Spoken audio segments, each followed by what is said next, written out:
Hello everyone, it's me, Billy Younger again. This time I'm solving a third edition or third episode of Oscillations. So specifically, I'm working on a multi-part series of oscillations examples. In this particular oscillation example, we'll be solving basically again a complete simple harmonic oscillator differential equation, just using the solutions that I told you that our author recommends. You could, of course, use the other two types of solutions I told you about, but in this case, we're going to just use the initial conditions that were given, and we're going to use that to figure out what the constants A and phi are. Remember, A is the amplitude of oscillation, and phi is the what we call the phase shift. So we're going to try to work that out and get a complete solution for the motion of the harmonic oscillator. That gives you an x of t. Of course, you can take the derivative of it. That'll give you the velocity as a function of time. You can take the derivative of that, and that'll give you the acceleration as a function of time. So let's go ahead and get started by sharing my iPad screen. So the question I wrote here is basically consider a massless spring connected to a vertical wall adjacent to an ice skating rink. If the spring constant is 16.0 newtons per meter, the mass is m equals 4.00 kilograms. The initial position, x of t equals zero point 0.0 seconds, is equal to 8.00 centimeters, and the initial velocity is v of t equals zero point 0.0 seconds is equal to 0.00 meters per second. What is the complete solution of the resulting simple harmonic oscillator equation? So that's what we're asked to do. It's pretty straightforward. I'm going to start off again with just writing out solution. I write solution, and that's normally where I record the important information we've been given, as well as the equations that I'm planning on using. In this case, we have been advised that K is equal to 16.0 newtons per meter. The mass on the spring, which is a massless spring, is 4.00 kilograms. The initial position, what we would call x of t equals 0, we also call x0, is actually equal to, converting it to meters, to be 0.0800 meters. We could, of course, leave that in centimeters, but it would just, be a little more messy. Because specifically we're using velocity in meters per second. And we also know the initial velocity, v of t equals 0, is equal to what we normally call v0, and in this case it's 0.00 meters per second. That's our information. Of course, the simple harmonic oscillator differential equation is always x double dot plus some constant x is equal to 0, and that x, of course, is the zeroth derivative of x of t. And we have as a solution to that x of t is equal to a cosine omega t plus phi. And of course, that comes with the caveat that omega is supposed to equal the square root of whatever is in those parentheses, like that. So there's our actual solutions that we'll be applying. Now, what I'm going to do is take Newton's second law of motion, which of course is the summation of the forces. In this case, I'm just applying it in one direction, so I'm going to say the summation of the forces in the x direction is equal to mass times d2x over dt squared.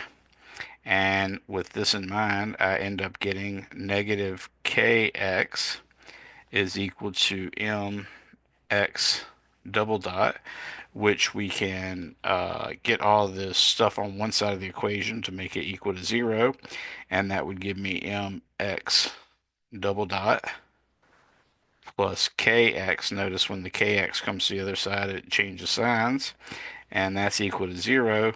And now I'm going to multiply both sides by 1 over m. That's going to give me the typical version of the simple harmonic oscillator equation, and that is k over m times x plus x double dot is equal to 0.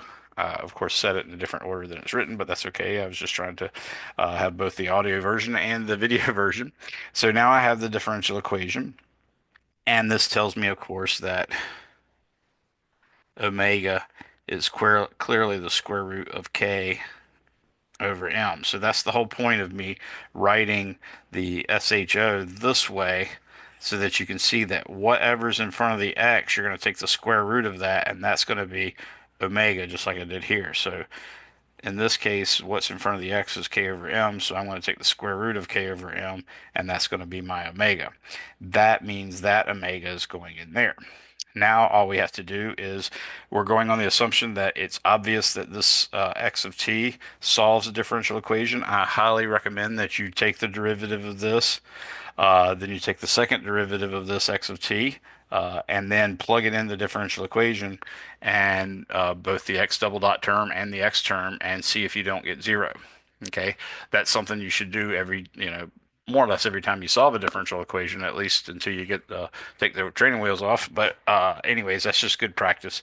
I didn't choose to show you that, but I did choose to show you how it was derived, so it should make some sense. So let's go ahead and apply the initial conditions. Our initial conditions are that x of 0,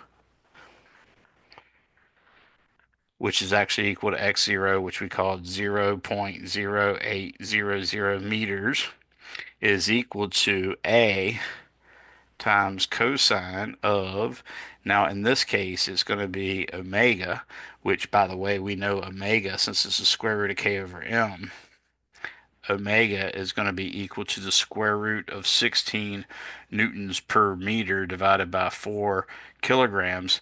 That's going to give me, in fact, 16 divided by 4 is 4, square root of 4 is 2, so this is going to give me 2.00 radians per second is the angular velocity. Remember, if you're looking for things like period or frequency, you have omega is the angular frequency in radians per second. If you wanted the frequency that you're used to in hertz, then remember omega is equal to 2 pi f.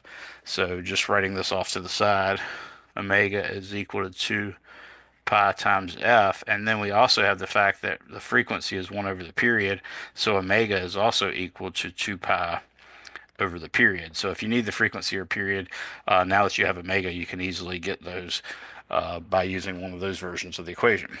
But now back to what we were doing. We were plugging in x of 0, and x of 0 is supposed to be 0.0800 meters. That's also supposed to be equal to cosine, or excuse me, a times the cosine of omega times t plus phi. But in this case, omega is 0, so all we get is the cosine of phi.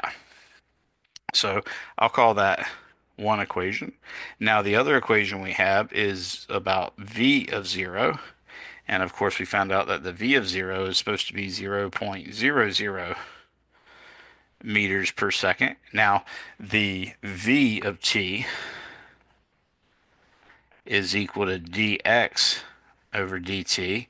And of course, the dx over dt means take the derivative of a cosine omega t plus phi. The derivative of cosine is negative sine, and then the derivative of omega t plus phi is just omega. So the velocity is actually going to be negative omega a sine omega t plus phi. So using that for my v of t gives me 0.00 meters per second is equal to negative. Now I'm going to plug in the omega, which we found was 2.00 radians per second times a, and then all of that times the sine of phi.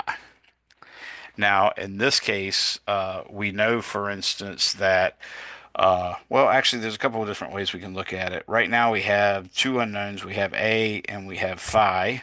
I'm going to go ahead and label this equation 2. And we have 0 and equals negative 2 times a sine phi. If we allowed a to make that equation true, make equation 2 true, then that would be give us a result that's trivial and not helpful at all. It's a result where x is equal to 0. So this tells us that in order for us to make a useful solution out of these two initial conditions, we have to say in the second equation, equation 2, we have to say this is equal to 0.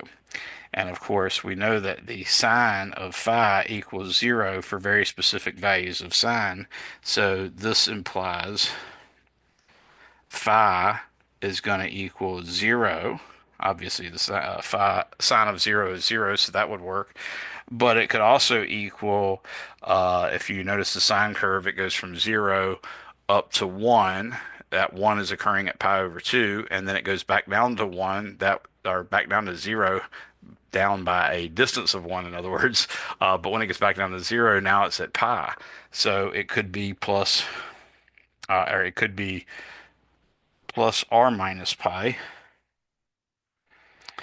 and it could be plus or minus 2 pi, and so on and so forth.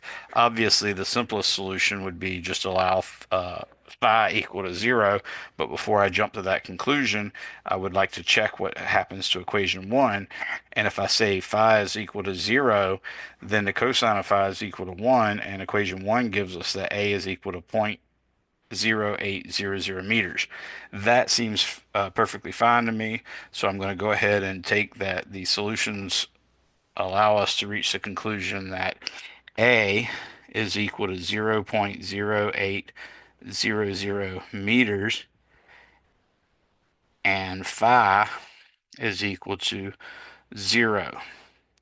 With that in mind, we get x of t is equal to 0.0800 meters times cosine of 2.00 radians per second times t.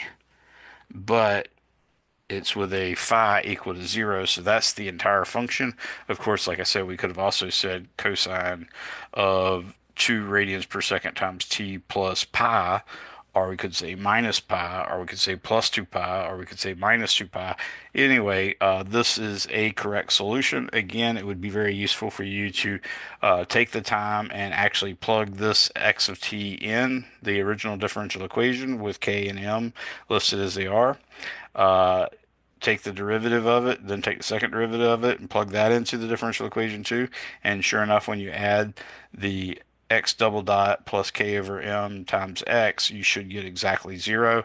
And that's how you convince yourself that this is a solution to the differential equation. You can also convince yourself that it does indeed fit the initial conditions by just plugging in t equals zero in the x of t equation, and again plugging t equals zero in for the dx over dt, which is the velocity equation. So I hope this is helpful and helps you understand how to actually solve a simple harmonic oscillator problem. Just remember, simple harmonic oscillator is x double dot plus some number times x is equal to zero. Whatever that number is, you're going to take the square root of it. That's going to become the omega, and then you're going to say x is equal to a cosine omega t plus phi. So have a good day.